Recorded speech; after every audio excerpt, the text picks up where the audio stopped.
Sex is about feeling. So figure out what feels good and tell your partner. If you keep expecting your partner to guess what feels good to you, you're going to continue to get sex that's based off of guessing. And if you don't know how to ask for what you want, just ask for what feels good. Women's sexuality is so taboo.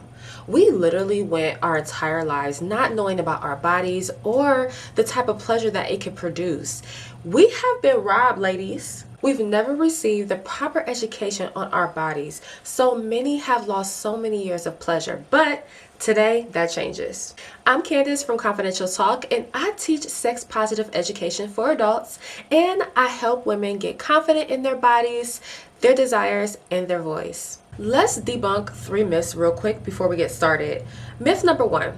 You're supposed to instantly become wet as soon as your partner touches you. Myth number 2, you have to know all the tricks and techniques to be good in bed. And myth number 3, if you perform really well, it will be so good for you and your partner. At the end of the day, all 3 of those are just simply not true, especially as you get older. We were not taught right about how our body works or how arousal works. But I got you. Let's get into it. Thing number 1. You can want sex, but not be wet yet.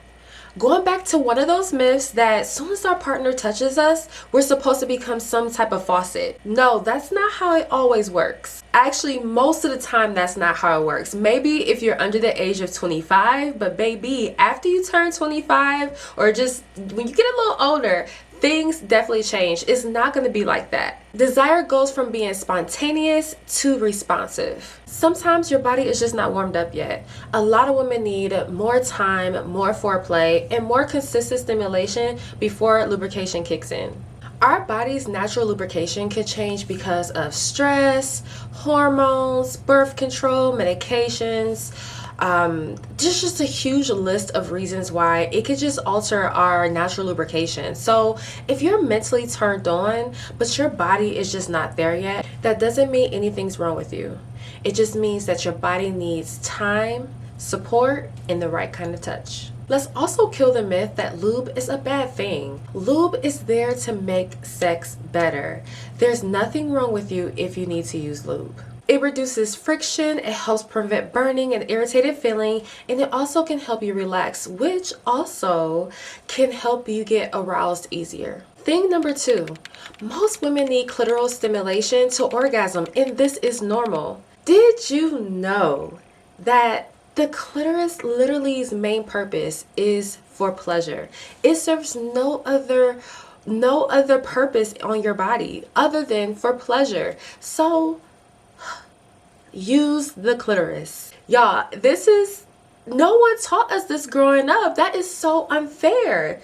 This whole time, we did not know. We thought that we were supposed to only orgasm from penetration, which some of us can, and most of us can too. It might just take a little longer with technique and with the right position and with the right person, but the clitoris is our main focus in order to get our orgasm. The clitoris is extremely nerve dense. It has thousands of nerve fibers in it, so it explains why clitoral stimulation can feel so intense and specific. So if you're having sex and feeling, this feels good, but I'm not getting there, it may not be the chemistry. It may just be that you need some clitoral stimulation. Thing number 3, arousal is not instant, it's built. They didn't teach us that arousal has stages. Most women don't go from 0 to ready in 30 seconds.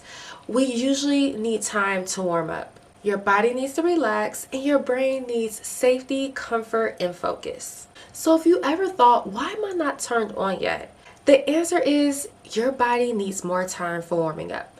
You just might need kissing that lingers a little longer, soft touches, teasing, a vibe shift, or maybe some privacy from the kids, or maybe just some time to stop thinking about your to-do list. Try this practice. Give yourself 10 to 15 minutes to warm up, minimum. Whether that's kissing, laying with one another, giving one another a massage, but it just allows your body to warm up. And no rushing, because it's not like penetration is the main event. Thing number 4, your brain is your biggest sex organ. Nobody taught us how much your mental state controls your pleasure. Stress, resentment, body insecurities, feeling pressure, feeling unsafe, feeling judged, all those things can shut your body down and you're not receptive to pleasure. Great sex often starts outside the bedroom with how you feel in your day-to-day. So if you're feeling irritated, overstimulated, and emotionally disconnected, your body may not open up. Sometimes after a long day at work, I come home, I'm stressed, I'm annoyed, but I want to be intimate with my partner. So something that I like to do is I like to take a nice long shower. I like to give myself time to just relax and not think about work, and just to allow myself to just be in my skin and redo the things that I actually enjoy doing and what I feel like is relaxing. And I feel like once I personally relax and let go of the day's stress, it's easy for me to be receptive to pleasure with my partner. Stress and a lot of these things are inevitable. So I just recommend creating some type of routine. So when you get home, even if you're not trying to be intimate that night, just allowing yourself to relax. Find the things that make your body relax and go into the state where you are receptive to pleasure if something does pop off. Thing number 5, you can't hint your way into great sex. You have to communicate. A lot of us weren't taught what good sex feels like. So when something didn't feel good, we wouldn't say anything because we figured, well, this is just sex. So maybe I'm doing something wrong, or maybe I am wrong for feeling this way. And that's just simply not true. Sex is about feeling. So figure out what feels good and tell your partner.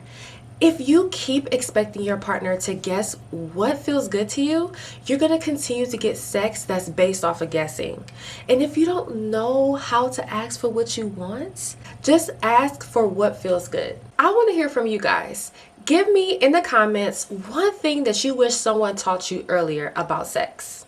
Also, if you're ready to explore pleasure in a way that feels easy and confident, subscribe to the channel and also check out my website at confidentialtalk.com.